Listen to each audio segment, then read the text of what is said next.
Hello, everybody, and welcome to our September research webinar. For those of you that are joining for the first time, we're pleased to have you. For those of you that are returning, thank you.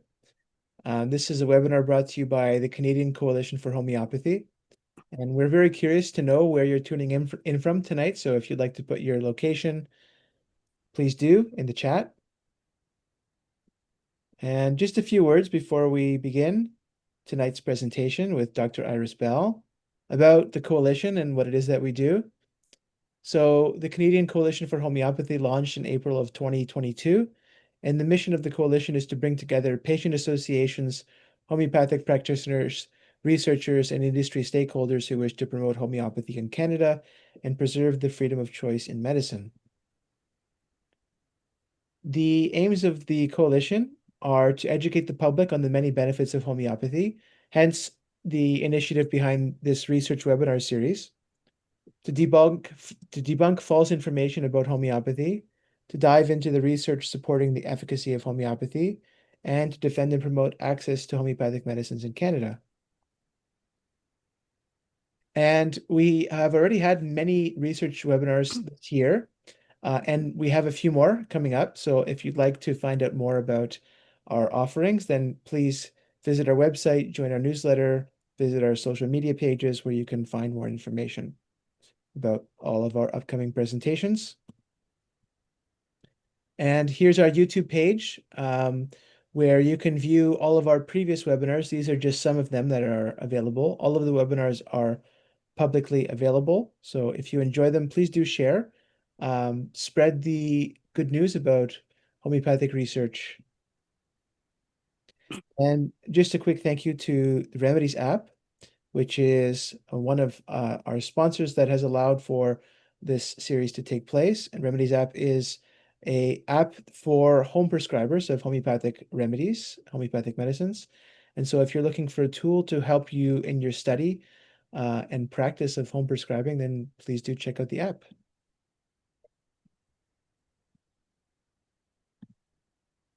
And we will now hand it over to Liz, who will introduce tonight's speaker. Thanks, Victor. Hi, everyone. My name is Liz Chapman. I'm with the Canadian Coalition for Homeopathy, and I'm just thrilled to introduce our guest this evening, Dr. Iris Bell. And the topic is From Nanoparticles to Networks, How Homeopathic Medicines Trigger Adaptive Healing Through Complex Systems Biology. And Dr. Iris Bell is a board-certified psychiatrist and neuroscientist with MD and PhD degrees. She's retired from the University of Arizona College of Medicine faculty. A longtime homeopathy research, and I would say a pioneer. She integrates cutting-edge science with clinical insight to explore the scientific basis of individualized homeopathic healing. So welcome and thank you so much for joining us this evening, Dr. Bell. And I'm going to let you share your screen and give your presentation. Thank you very much for the invitation and the opportunity. And a few clicks to get this going. Okay. Can everyone see the screen okay? Yes. Oh, good. Okay. Well, I appreciate the opportunity to speak with you about a topic that I've spent quite a bit of time on, probably at least the last 10 years or more, trying to go into the basic science of homeopathic remedies. Because years ago, when I was doing more clinically oriented research, NIH, or at the time, said to me, well, we're not going to fund any more clinical research until you can tell us there's any plausible mechanism for this thing. So I said, okay. And I went off in a hunt and can't say we have the final answer in all its glory, but I think we have many scientific advances in the field that anyone interested in homeopathy should know about. So now working on the assumption that I can get my slides to move. There we go. Basically, the primary controversy about homeopathy is very limited. Oh, looks like I managed to put a typo in there, but the primary controversy is that the serial dilution process of making homeopathic remedies from source material, I don't know what that word is, usually in a ratio of 1 to 10 dilution factor or 1 to 100, but as you know, there are other dilution factors that are sometimes used. But over many separate steps, this can go way past what is the chemical dogma of Avogadro's number, and that would occur anytime after a 24x or a 12C homeopathic potency. The dilutions are what usually leads to rejecting the plausibility of homeopathy from a scientific point of view as being anything but a placebo. But this very apparently obvious conclusion is incorrect scientifically, as I think you'll see when I review some of the materials tonight. This is just one of a number of examples of biological effects of homeopathically prepared materials. In this case, or something that was diluted down, if you will, and given to a plant, and has the ability to stimulate a healthier plant, basically to overcome a disease that that particular plant could acquire. And I'm not going to give you all the details. I'm just giving you sort of the very big picture. What you're going to see is, oh, wait a minute, are these people doing homeopathy research? Or are they doing nanoparticle research, or both? Because there are people who actually are crossing over between fields at this point. This is another research study on how to get bone tissue improved using Calcarea phosphorica, which is one of the lower potency remedies often suggested when someone has osteoporosis or has an actual bone fracture. So there is this interesting crossover that you can often find by delving into what might be called dilution or diluted nanoparticles. And then you start turning up these kinds of studies. So the big picture that I'm going to address tonight is the scientific evidence. And basically, in terms of the basic science of the remedies, number one, there are multiply replicated findings that there are nanoparticles present in homeopathically prepared materials. And these can include source nanoparticles, silica, which probably comes from the inside wall of glassware during the succussion process of preparing things, as well as something you may not have thought of, but the harder you basically bang around a source material, the more likely you are to break it down into smaller and smaller parts. Sometimes you actually create what are called quantum dots, which are profoundly tiny nanoparticles. And I'll tell you a little bit more about the nanoscale in a second. And even carbon dots. When you think about it, if you use lactose or ethanol or a plant or an animal source to make a remedy, you have a carbon source right in the process of making it. What is very unique about nanoparticles compared with ordinary drugs is that they develop very reactive surfaces. Those surfaces, even though it's a very tiny particle, those surfaces are very large in surface area, and they become doped, if you will, by mineral sources. So if you happen to have minerals in the solution, that's what will get on the outside of this particle. And also, if you make something from a plant, and it turns out you can, just from a plant source, make a nanoparticle, the source material of that plant starts adsorbing, not absorbing, but attaching to the outer surface, creating a shell around the nanoparticle. It's often called a protein corona.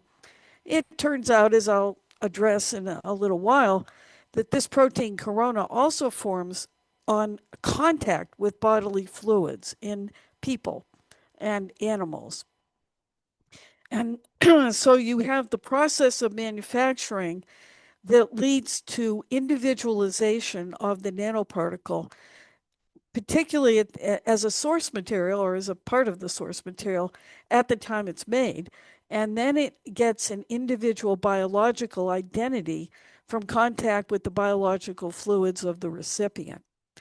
So you have all of that, which is well worked out, not necessarily as much in homeopathy as in conventional, I don't know if you call it conventional, but modern nanotechnology. Then you have the fact that there are multiple different laboratories in different countries that have demonstrated what might be called optoelectronic signals. Some of the people doing that work are insisting, oh no, they're not coming from nanoparticles. The biological effects are coming from signals.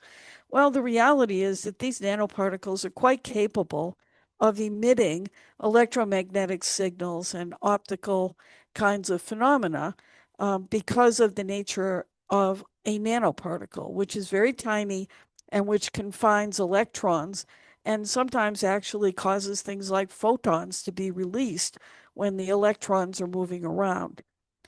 Now, beyond that issue or set of questions, we're going to talk about the fact that living systems overall are what we would call complex adaptive systems. They're self-organizing networks of interconnected interactive components or parts that are all part of an emergent whole organism.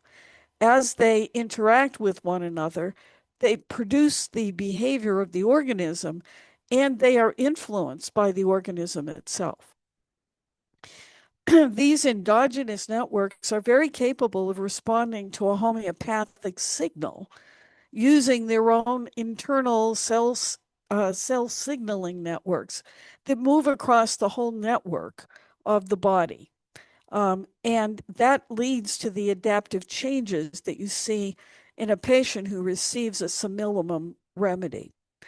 And there is a phenomenon, well documented in physiology, ignored by many medical sources and experts, called hormesis, which is basically a low dose adaptive phenomenon that organisms, excuse me, that organisms do when confronted with a signal that tells them this is a dangerous thing. You better make yourself ready to encounter a more toxic form of this thing. So the ongoing advantage of hormesis is that you can actually end up with adaptive changes that improve the resilience of the organism rather than tear it down the way a toxic amount would. So let's take a quick look again, reviewing how do you make a homeopathic medicine as Hahnemann did originally many, centuries ago at this point. If you triturate material that is not soluble, you usually do it in lactose or milk sugar. That is actually mechanical milling.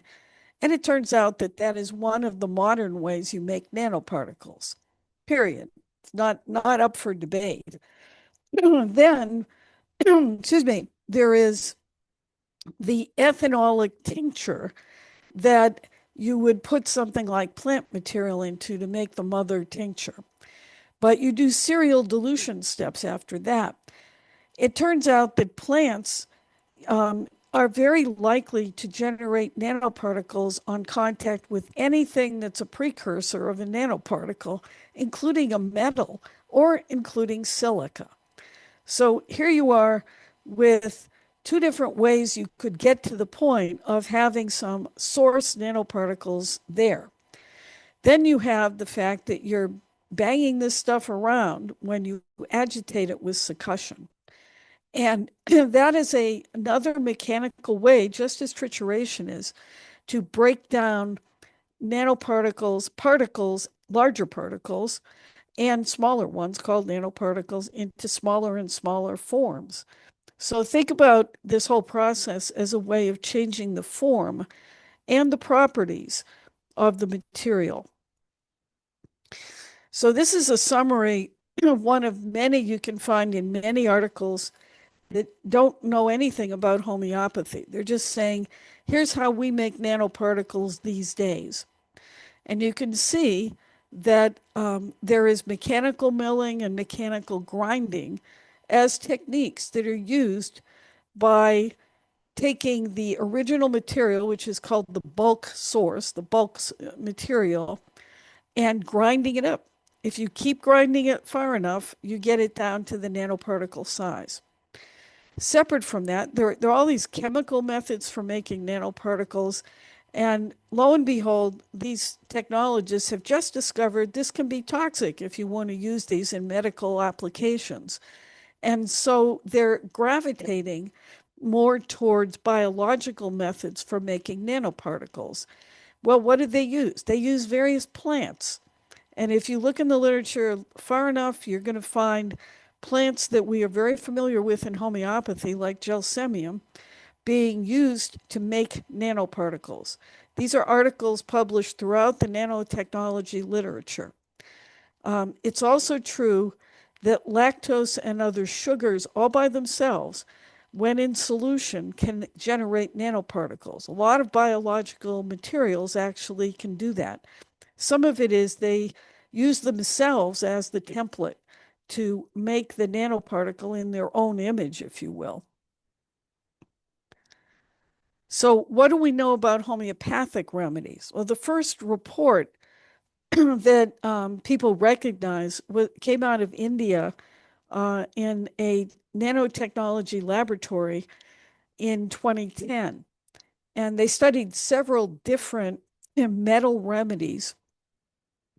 There were various reasons for choosing metal remedies at the time, but they basically were able to show with electron microscopy that you got, now granted, they are crude. They are not the special fancy sculptured things that a modern nanotechnologist may be able to make, but they're there. They're there at all sorts of potencies that you would find very surprising generally. If you look at one replication study that was done in a different laboratory, you can see for platinum, homeopathic platina, 30C all the way up to a CM potency, that you're seeing very small nanoparticles. Now, nanoparticles in general are less than 100 nanometers in diameter. These are largely so small, they're considered quantum dots simply because of the fact that when they get small enough, they acquire quantum mechanical properties naturally as part of what happens when you get down to basically an almost atom size, and you've broken the material down that far. So you can see that an awful lot of these sizes that were documented are actually lower than the 10 nanometer cutoff for a quantum dot. Well, let's just sort of put all of this into perspective. In this diagram, what you can see is this is an obviously very enlarged image of one rat red blood cell. And you can see that a nanoparticle, relatively speaking, 100 nanometers, is a tiny, tiny dot compared with the size of one cell. So you can see, perspective-wise, without the right tools, and Hahnemann did not have an electron microscope, he would have had absolutely no idea what he was really making. He just knew he was grinding it very well. If you look here, you'll see viruses tend to fall in the 10 to 150 nanometer diameter range. Bacteria are larger than that as a whole. Something like a human hair is much larger. And if you look at an atom, it's actually a tenth of a nanometer in size. There are actually some nanoparticles that really approach that kind of size, but the technology for detecting them and demonstrating their appearance is more limited. So one of the challenges that this group in India originally encountered was, well, that's nice, you found nanoparticles, those are contaminants. So they went about using the metal source materials. They made the nanoparticles, and then they looked using a different technical material or technical procedure called ICP-AES, inductively coupled plasma atomic emission spectroscopy. And they demonstrated in this particular study that in whatever potency they were looking at, including 30C and 200C, very far past Avogadro's number, not for nanoparticles, it's past Avogadro's number for the larger bulk material. And so that's one of the fallacies of the skeptics' objections. They just didn't realize they're objecting to the fact that, well, we think there are, the only way you can make anything happen in a body is with a bulk material, a drug, where in fact you can make a whole lot happen with nanoparticles that are that still contain source material in some form. And it may be on the surface, it may be the nanoparticle itself, it could be any number of interactive kinds of results. They were also challenged to say, well, that's all well and good. You found it in lower potencies, but how in the world did it get into those higher potencies? In one method of making remedies, yes, you're pouring off the material, leaving a little bit and then pouring in more solvent. And maybe there's a contaminant from the original way of making it. But another way of making homeopathic remedies is to take an absurd number of pieces of glassware and go from one to the next with a little sampling of what was in the previous dilution in a previous container completely. You move that into the next one, and the next one. Well, it turns out where you put your pipette is going to influence how many nanoparticles and what are called nanobubbles, which also form when you succuss and surround these nanoparticles. You're going to move these in variable quantities from bottle to bottle to bottle. And they go, that's one method by which they go along. And again, well over 10 years ago, this group in India demonstrated that that does occur. So what about this quantum dot stuff? Well, if you keep looking, you keep finding more and more studies. The original study, for example, in their supplemental published material, they found an awful lot of quantum dot-sized metal nanoparticles when they were able to quantify that. We're talking, again, less than 10 nanometers in diameter. And again, remember, something like a virus might be, one virus particle might be up to 150 nanometers large. So we're talking about things that are very difficult to detect. We're basically in homeopathy in some comparable situation, but with somewhat better technology to what was probably going on when people put out the germ theory. And skeptics said, that's ridiculous. Who needs to wash their hands? So it's something like that, the same kind of idea. But again, an important point that you can see from this, again, replication follow-up study is, in this case, they did cuprum or copper nanoparticle homeopathic remedies. When they prepared them at 6C, they were this size, this distribution of size. But as they went up in potency, the 30Cs were this distribution of size, which was significantly smaller. And when they got all the way to a 200C, the distribution of sizes was even smaller than the 30C. So what you can anticipate is that with a higher potency remedy, you are giving material, you're giving a nano product, which has a different set of properties to it than lower potencies. And at least in terms of its size. And size does influence what will adsorb onto the outer surface. Again, this is the same concept with the platinum. Again, I'm sorry, some of the slides may be repeats just to reemphasize certain points. So we already said that these quantum dots are less than 10 nanometers, and they can be made from carbon and silicon. Well, as I mentioned, if you break down glassware far enough, you will get silicon because that is a building block of silica, which we know is a homeopathic remedy, but it is also a building block for glassware. So if you make them in a standardized form, you're going to see that. Now, one other point people say is, well, we can make remedies in plastic now. Okay, what is plastic? It's a hydrocarbon. That's hydrocarbon. So if you break down the inner wall of plastic, you may very well be releasing some carbon nanoparticles at the quantum dot size or level. And those too are going to adsorb material. Now, do we have any information yet on whether a plastic made remedy has exactly the same clinical properties as something made the way Hahnemann did in glassware? No information. We don't know. Now, the other thing that's very important about quantum dots is they confine the motion of electrons in all three directions. So you end up with a restriction in the quantum level, which leads them to acquire electrical and optical properties that the source material did not have.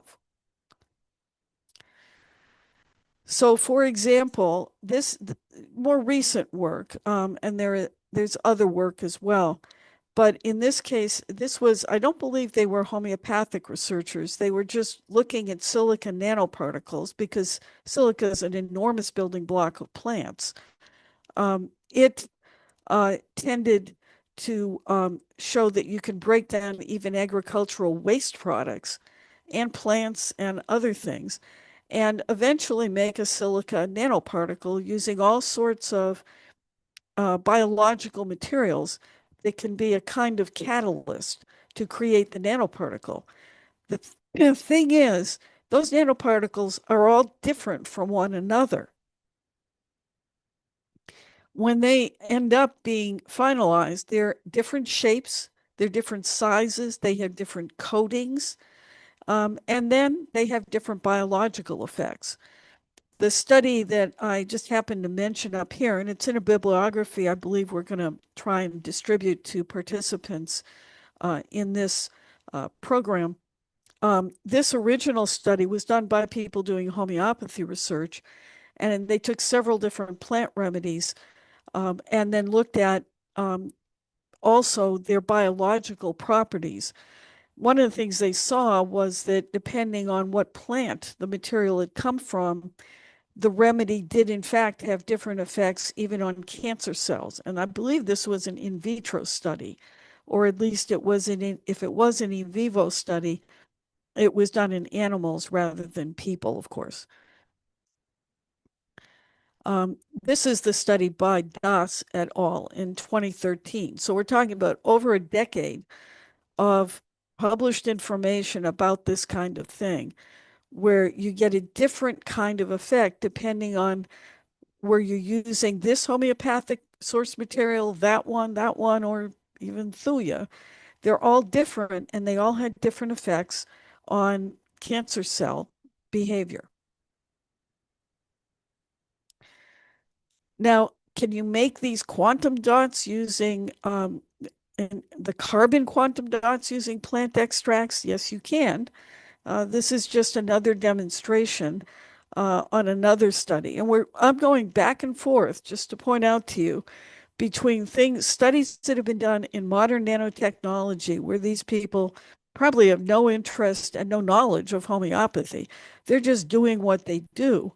What they're not looking at is how do you use highly diluted materials that are succussed to generate these materials. As a group, they're not usually looking at the low quantities, and we'll get to that in just a moment.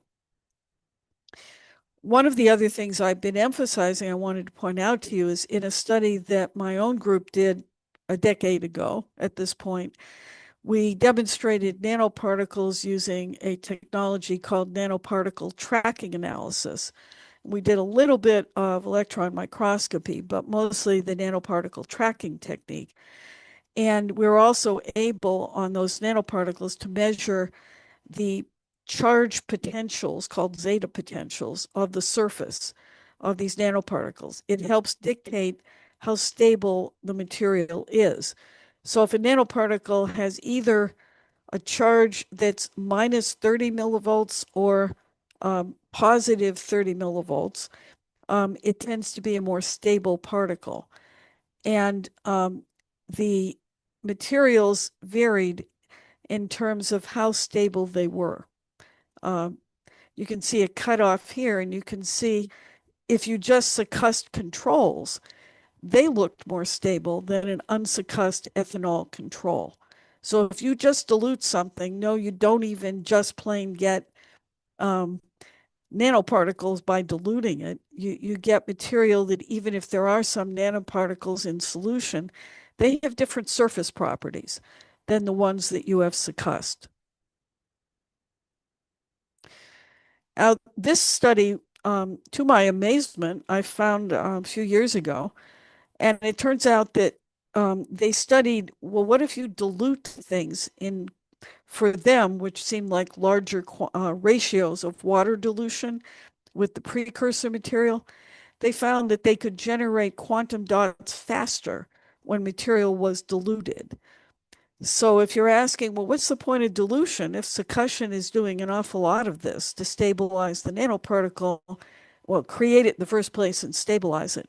Well, it may be Hahnemann stumbled into several different phenomena that are only now being understood. And one of them may be that you can make more of these quantum dots if you dilute materials. So, what are their properties? Well, again, there's been a lot of studies. Some of the more recent work was done by Cartwright in the UK and replicated in part in other countries. But there was work done in Italy and other Germany and other countries using a variety of basic science models.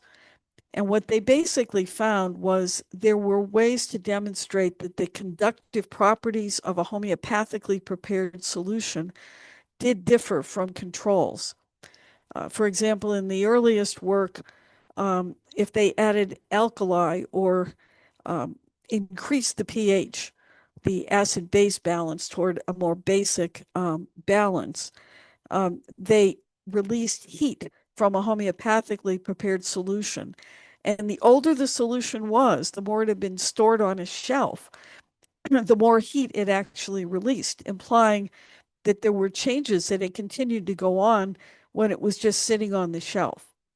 An interesting observation for, again, manufacturers and future research.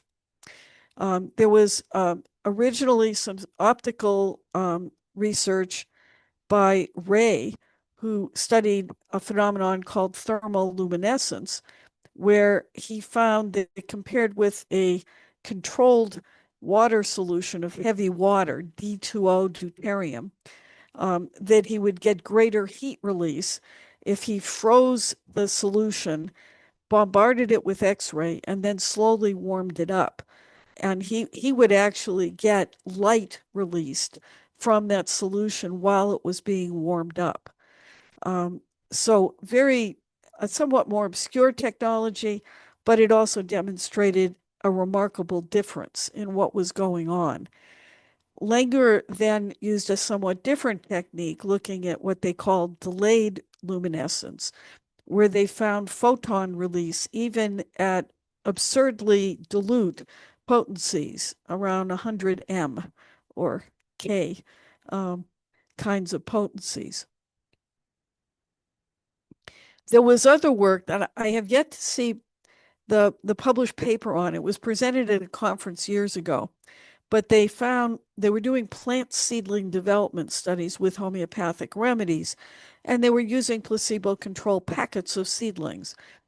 When they stored the placebo packets close physically to where the verum packets were, there was no mixing of the solutions between them, but the placebo packets seemed to show some degree of effect, more similar to the verum packets that had a real remedy in them than the placebos that were stored farther away.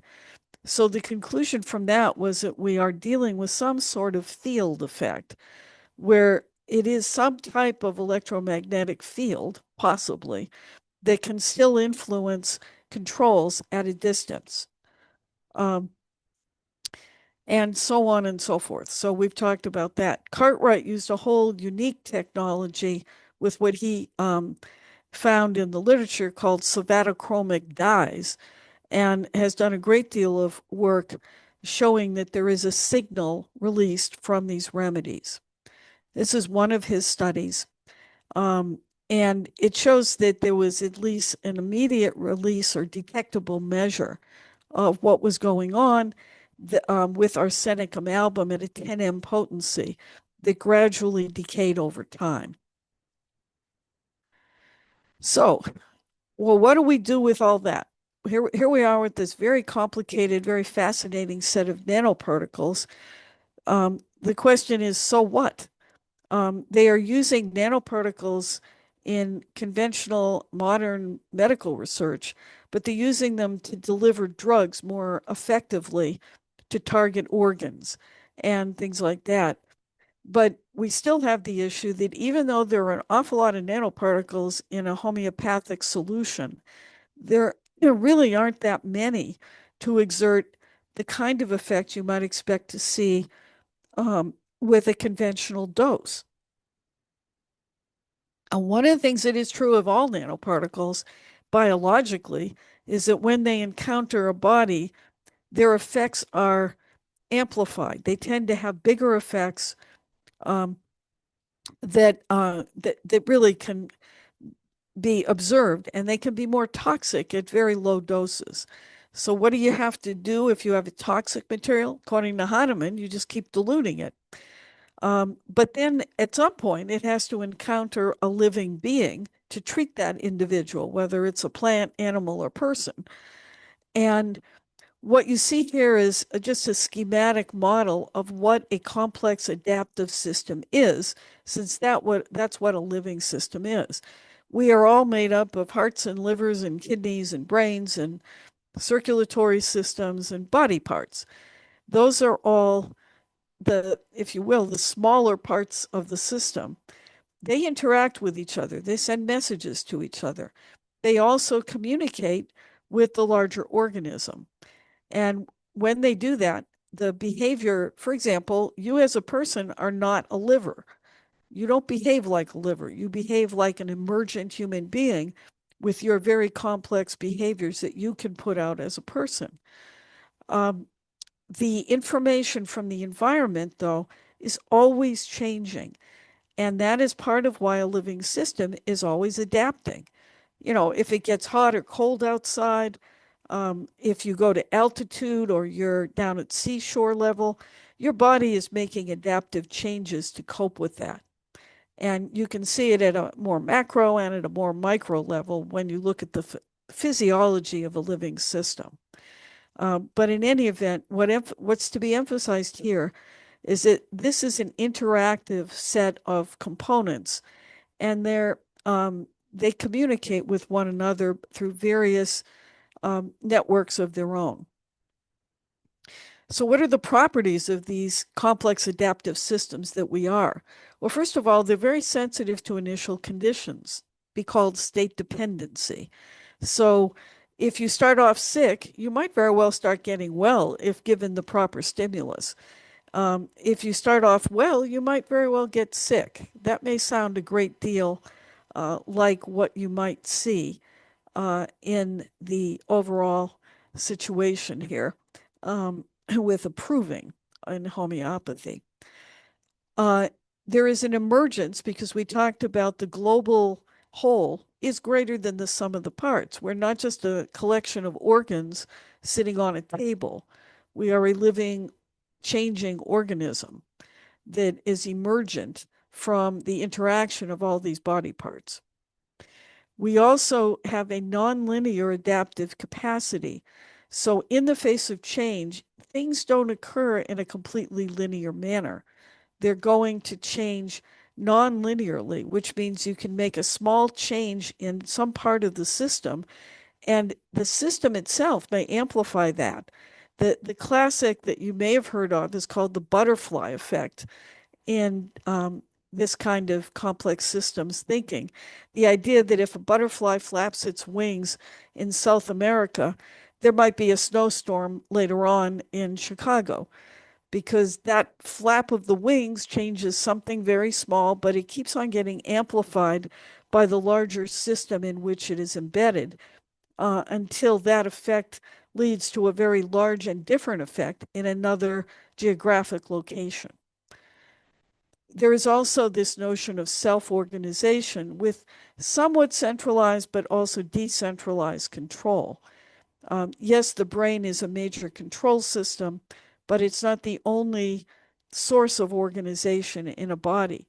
So if you cause one body part to have to adapt, your brain's going to get that signal, and a lot of other body parts and your brain are going to make that a set of adjustments to adapt to that. Another fascinating thing, which correlates with clinical observations that have been written about for years, is the idea of self-similarity, the idea that across different levels of scale, something may have a similar structural or functional organization. So, for example, if you have a belladonna remedy and the person has a violent fever, a sudden illness that comes on very horribly and is very intense, it's likely that if it does reach the organism behavioral level, that person might become violent. I remember the first time I ever gave belladonna to a patient, I was just learning the field, and I I was sent in by a doctor I was working with who was skeptical of homeopathy but said, let's try it. This patient's always ended up with a Demerol shot, so why don't you see what you can do? So I came up with belladonna as the remedy, gave it to the patient, and just sat and watched her. She was lying there holding her head with a very bad headache. Um, and all of a sudden, she sat bolt upright, grabbed her pillows, beat me up with the pillows, and escaped. She ran out of the office, and her husband had to chase her down the street and bring her back. When she finally settled down, slept it off, and woke up, the headache was gone. So we're talking about a self-similarity in behavior of different levels of organization. And that's really what we talk about in homeopathy a great deal when we're trying to figure out what remedy to give people. All of this relies on the interconnectivity, relationships, and interactions of the part and the global whole. So part of what we're talking about here is the idea, if you particularly stress a normal cell, you will get an adaptive response. And that response will lead to the capacity for increased resistance to future encounters with that stressor or something that cross sensitizes or cross resists with that. So think about it as, okay, the person has the disease process, and you're giving it a form of the disease by way of the remedy and the total pattern of symptom picture that you see, you're going to potentially see a cross resistance induced by the administration of the remedy, because that's what the organism is capable of doing. Now, if you overstress any system, a living system, you're going to kill it. But if you don't, it's going to try to adapt. So let's take a look at the phenomenon of hormesis that I briefly mentioned earlier. One of the things that you're going to see here is the idea that hormesis is an adaptive response in a complex adaptive system in which you give a low dose of a material or a stressor, it can be a psychological stressor, and it produces opposite effects in direction to what a high dose of the same stressor can do. So in a schematic diagram, you see something like this, where you see the toxic dose as you go up in dose will actually kill the cell, kill the organism, whatever. But if you go past the lowest observed adverse effect level into this range of doses, this is where the homeopathy lives, basically with nanoparticles. You begin to see a reversal in direction. So what does it look like? Say you gave this to a plant. Well, if you gave a toxic dose of a particular material, you would kill the plant.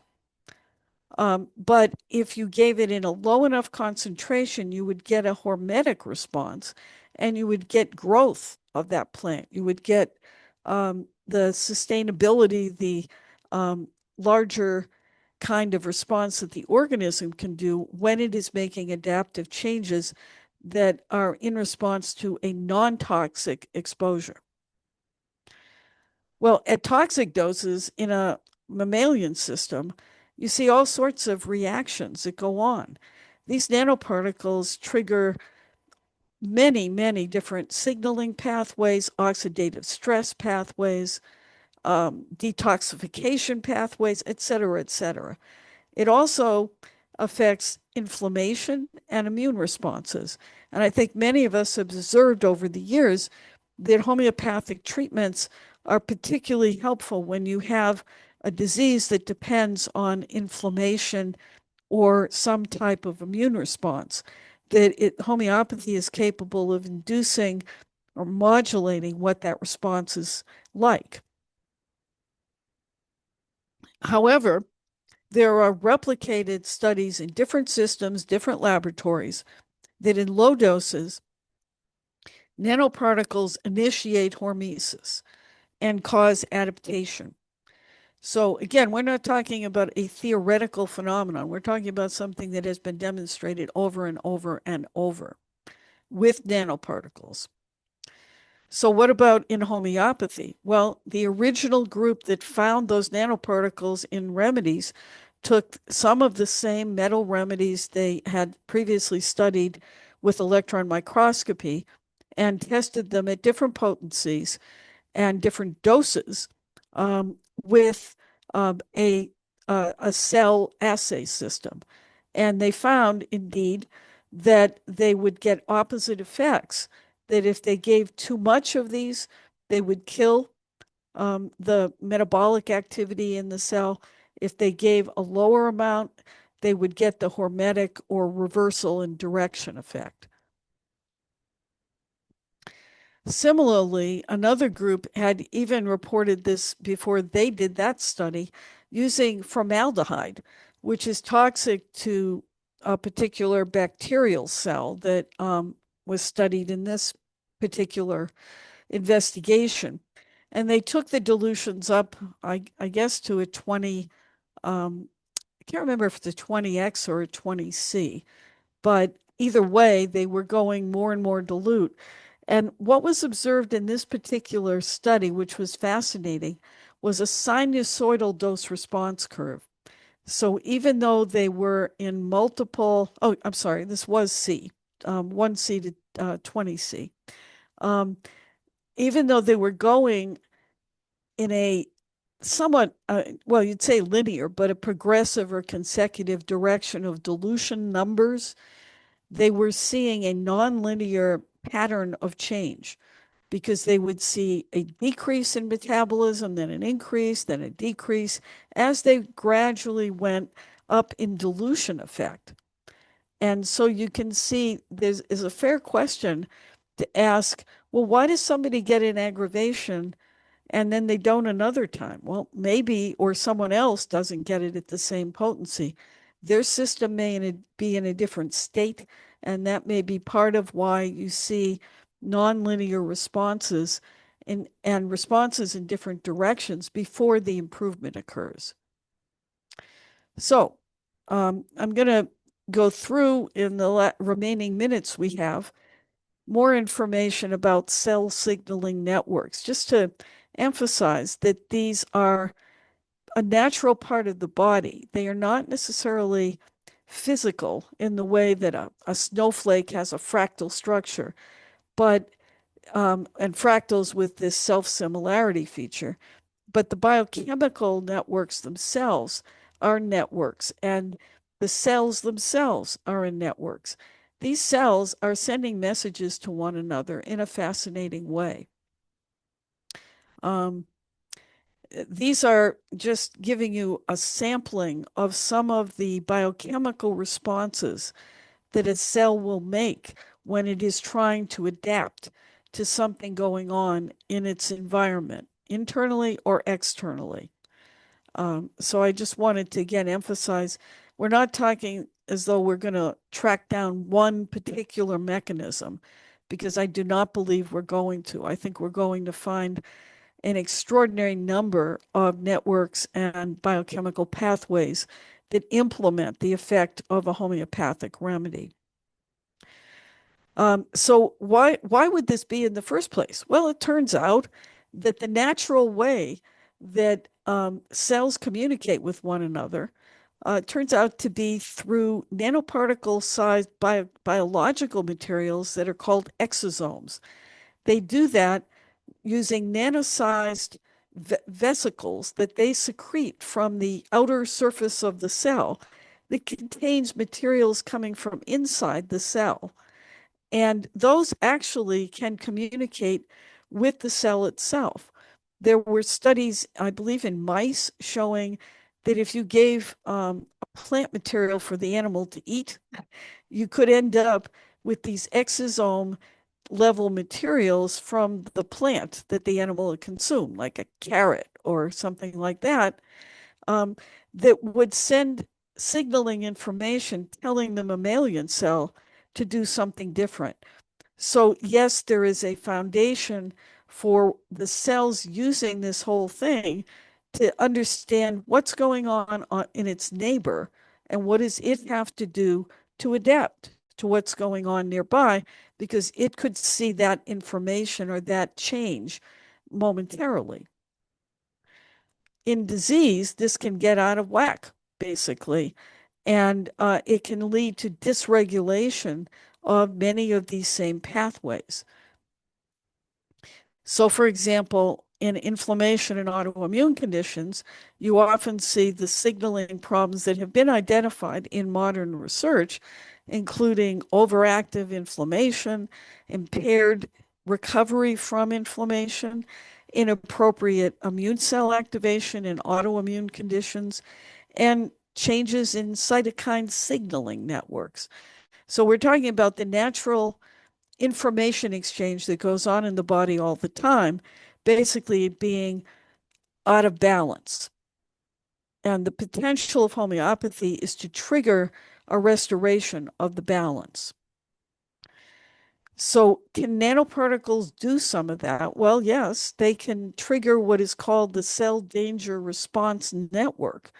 And it turns out nanoparticles are among the environmental or exogenous danger signals that will then communicate, for example, in this case, with a dendritic immune cell and trigger all sorts of things to happen, including the release of cytokine mediators, presenting antigens to cells to basically inactivate them, and also send signals all over the place in the rest of the organism as a whole, saying, hey, we better adapt to this. This is a problem. A dangerous thing has arrived, and we better get ready for it. There is separate research showing not only nanoparticles, but weak electromagnetic fields can activate this cell danger response network. So it doesn't have to even be a physical entity like a nanoparticle. It could be a signal from the nanoparticle that is the homeopathic remedy. I just wanted to re-emphasize again, this is one tiny schematic of all of the different biochemical pathways that can be involved in hormesis. And that is just to give you a sense of how complex this kind of situation truly is. It's going to mean a whole elevation in the kind of research we need to do to understand it. So the hypothesis that I'm working from at this point is that the remedies are acting systemically by mobilizing complex adaptive network changes across and throughout the networks of the body, using the same kind of pathways I just spoke about in hormesis. And one of the things that happens when some of these pathways get activated is gene expression patterns are altered. So these have been very controversial at times, but these different laboratories have documented changes in gene expression patterns in cells under the influence of homeopathic potencies. So again, is there some evidence, some emergent evidence that something is going on with all of the signaling I'm talking about? The answer is yes.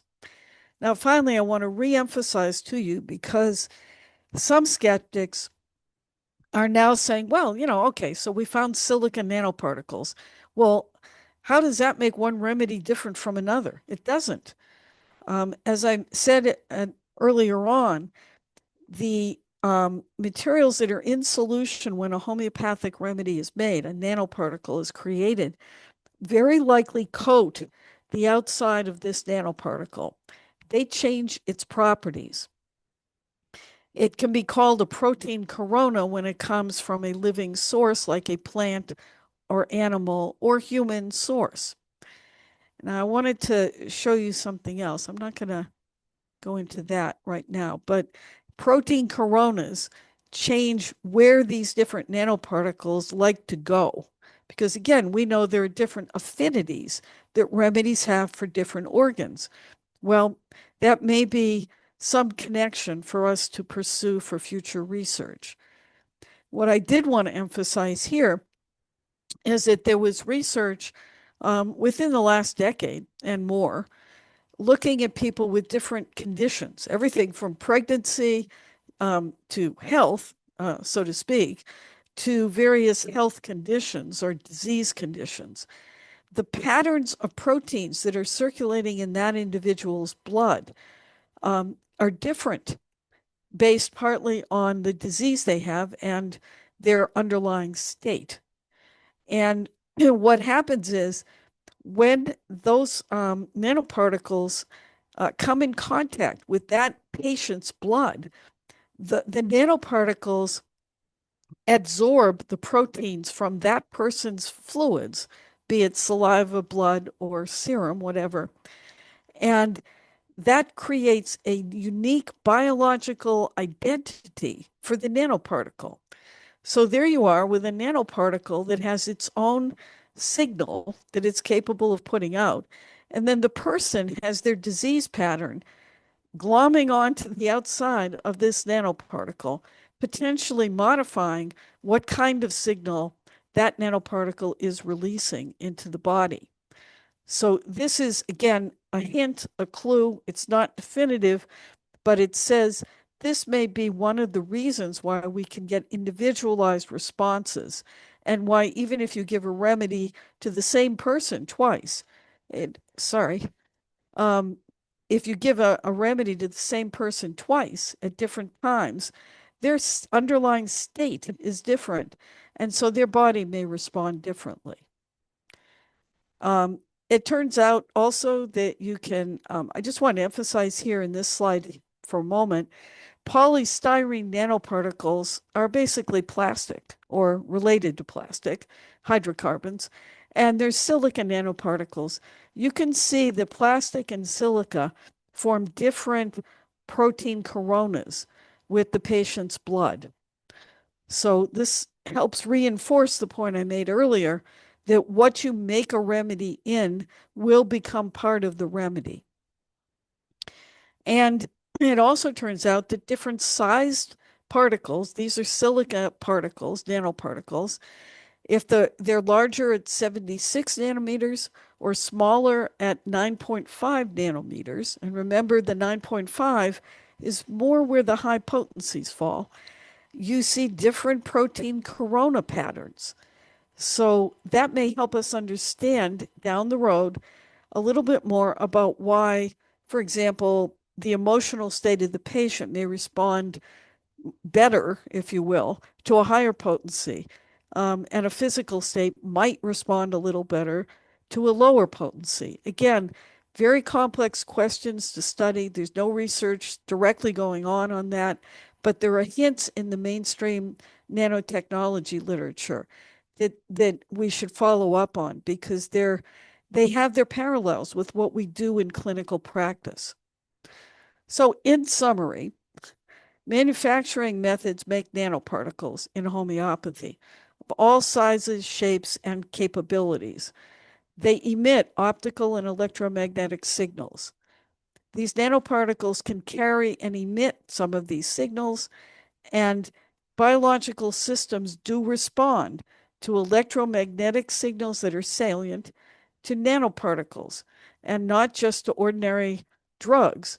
But the kind of response they do may depend on the low dose phenomenon that we use in homeopathy to get the direction of change we're hoping for. We don't particularly want to kill a patient with the treatment. We obviously want to help the patient recover. And it looks like these are the scientific foundations that we can begin exploring going forward to study cell signaling mechanisms and see how the body implements those changes.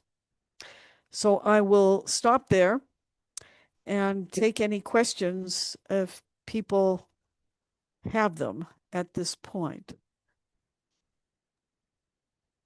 Thank you so much, Dr. Bell. That was really, really interesting and a lot to take in. Sure. And I think we do have a few questions in the Q&A. Okay. One is, how does a nanoparticle influence the nervous system and make an attachment with cell membranes? Is there any mechanism found? I believe there is. Nanoparticles have better access through blood-brain barrier type kinds of protections. I haven't specifically looked at that literature recently, so I can't give you a specific answer to that. The different cells may deliver them in different ways. And again, the issue may not always be the particle itself, but it may be the signal and it may be the information. So, what if all this signaling goes on outside the brain, but some mediator that is quite capable of getting to the brain and sending information to and from the brain gets into the brain and says, "Hey, we're inflamed right now." Um, this is the kind of information transfer that is quite possible within the organism as a whole. Okay. I wish I could give you a fancier answer to that. I'll go look that one up later. Imponderable homeopathic remedies, like magnetic poles, do they produce nanoparticles? Well, I don't know. Because they very likely produce nanoparticles because they are prepared homeopathically with succussion. They very likely have nanoparticles there. Those nanoparticles may very well be influenced by fields. In fact, I know there's some evidence, I think it is with cell phones, but not with ordinary x-rays. They can wipe out a homeopathic remedy activity. So it is possible, if you're making a remedy with a field of some sort, that you will in fact alter the properties of the nanoparticles that result. Again, open for a great deal more research.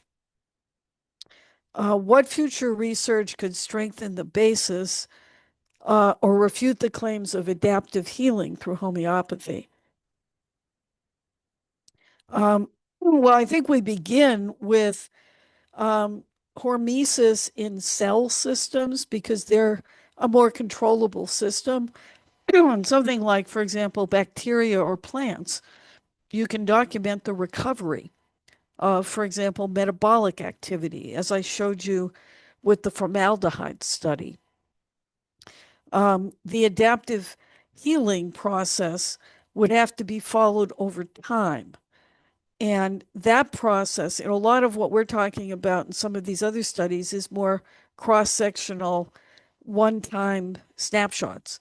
So we would have to be looking at we'd have to be looking at a different kind of prospective design.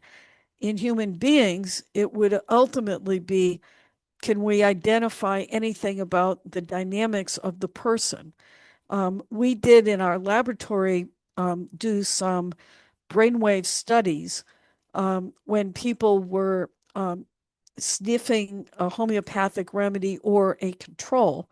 And there was a very distinct difference in what the brainwave pattern showed when people were sniffing, doing a Hahnemannian kind of olfactory administration, um, doing a verum sniff as opposed to a control sniff of just the solvent material. Doing that, we would potentially be in some position to follow the nonlinear dynamics, not unfortunately of the whole system, but potentially of something like the brain. When you study nonlinear systems, you often get into, well, you usually get into their dynamical changes, the nonlinear dynamics. Those require thousands of data points. You don't see that number of data points routinely in most clinical studies. You see 3 data points, beginning, middle, and end, or maybe a few more, but nothing like what you would need to study dynamics. We did one study on sleep with Nux vomica, Coffea cruda, and placebo. And we did see that the 2 remedies produced changes in the dynamics of the brain waves, which, because they are so active and you can get so many data points very quickly, we were able to show in a sleep period that the slow wave sleep was affected differently by the Nux versus the Coffea versus placebo. And that was just one small pilot kind of study. So there may be little samplings like that, or potentially some studies with heart rate variability. But if you think about it, your brain waves have a lot faster changes, a lot more data points you can monitor, which makes studying linear dynamics more accessible than if you do something like heart rate variability, where even if you're activated, your heart rate is no more than 120 beats a minute or so. And that's not as many data points as you need to really study something over time. But I think something like that may be accessible. Okay. Oh dear, other questions. Let's see. Well, let me see.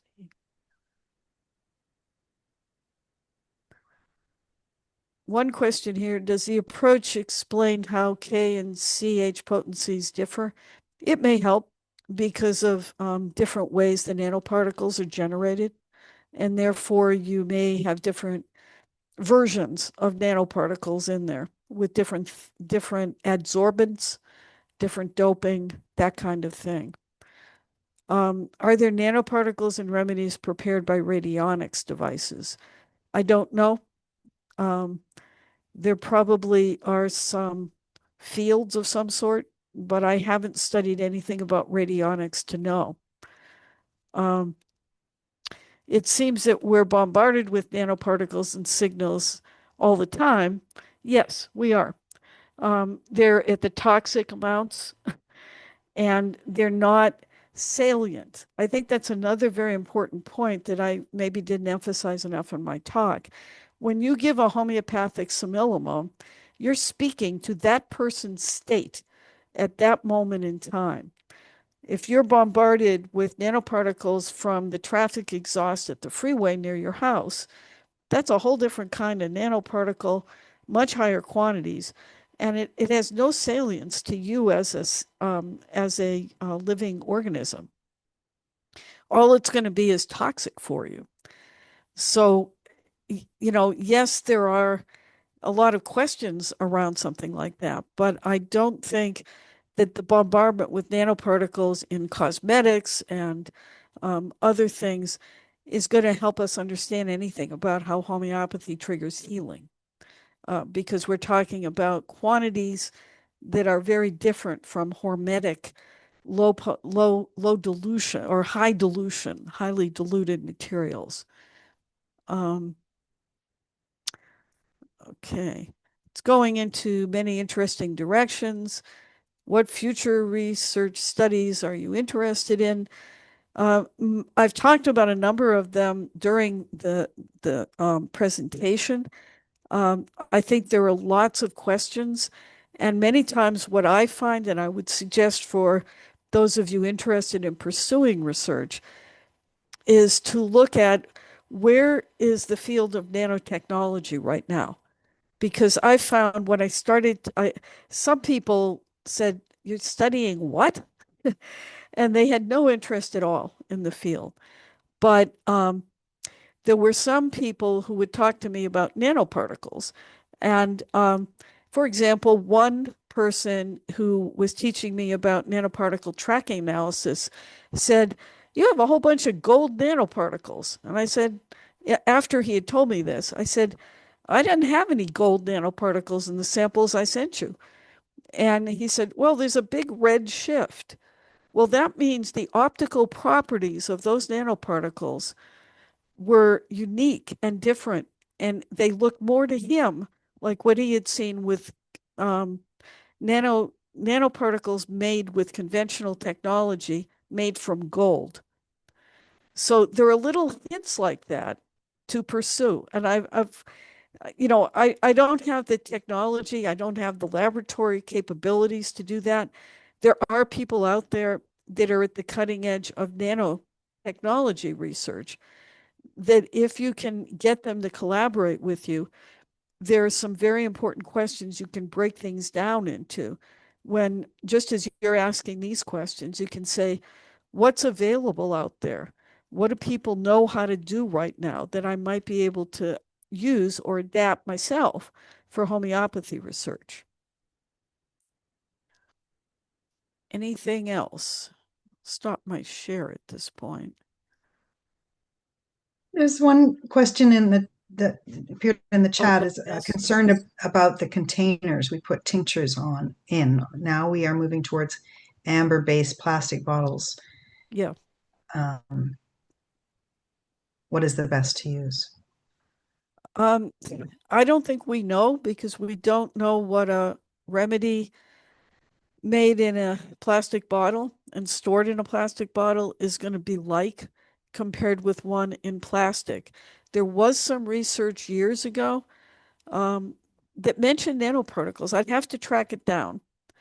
But they did look at plastic versus glass manufacture, and they found some differences in whatever outcome measure they were doing. And they didn't have at all the technology we're talking about right now, but they found differences. So I suspect the products that we're going to be using are not the products that Hahnemann was able to make. And let me just add one other thing because it's reality. There was one study I was involved in with a different material science laboratory where they found a whole lot of parts of cork in the solution. Well, cork is a plant. It's from the oak tree. Um, and the cork was a contaminant of all the remedies we sent them. Um, and definitely, Hahnemann was not using any kind of screw top metal container or a rubber cork or a silicone cork. He was using cork. And so the remedies he made had plant in them automatically, just for that reason. Wow. Well, I guess our remedies are evolving as we go along here with different Yes. things we're using to make them. Yeah. So there's a wide open field here, many things to understand and make no assumptions. And if people tell you, well, we can filter out nanoparticles, well, you probably can up to a point, but I'll bet you cannot yet filter out nanoparticles that are 1 nanometer or smaller. And I will bet you that in homeopathically prepared materials, they're going to be much larger nanoparticle and microparticle sizes, and they're going to be 1 and smaller nanometer materials as well. So I wish all of you future luck in doing that. I would love to be able to be involved consulting on that work. I'm not in a position to do that work myself right now because I don't have a laboratory or the expertise.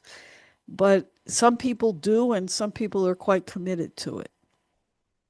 That's wonderful. Well, and there's a lot of many thanks in the chat, and Yes. very Thank you. much appreciating your teaching style and breaking it down for us. Because it's a lot of information. Oh, So sure. thank you so much. Sure. So, and if people have questions, feel free to email me and I'll do what I can to give you an answer, get you started on literature that might give you an idea where to start. Thank you so much. Sure. Victor, is there anything I've missed that you wanted to speak about? I don't think so. Thanks everybody for attending tonight, and we look forward to seeing you next month. Um, if you'd like to find out about our future webinars, then find us on YouTube or Facebook or at our website, Canadian Coalition for Homeopathy. If you just type that into Google, you'll be directed to all of those pages. And we look forward to hearing from you all, and seeing you again soon. The recording will be posted on YouTube within the next couple of days. And so please, if you've enjoyed the webinar, please share it, tell your colleagues, tell your patients, tell your friends. We'd love to see more people attending the webinars. And with that, I guess we'll say good. Dr. Bell, I just Yes. some people are asking for your email address, and I could you just tell it to me and I'll type it in the chat. Well, I've, one of them is ibell at arizona.edu or u.arizona.edu. You can also just reach me at Gmail, iris.bell@gmail.com. Thank you.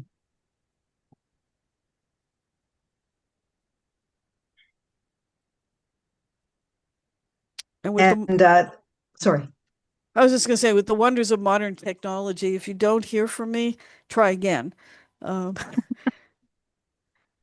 And thank you also to Canadians for Homeopathy tonight for sharing their platform with us so we could hold this yes, webinar. thank you. Thank you very much. Yeah, we really appreciate you coming and sharing so much great information with us, Dr. Bell. So thank you for taking the time this evening. Much Oh, it's appreciated. great. Thanks again. Good luck. Good night.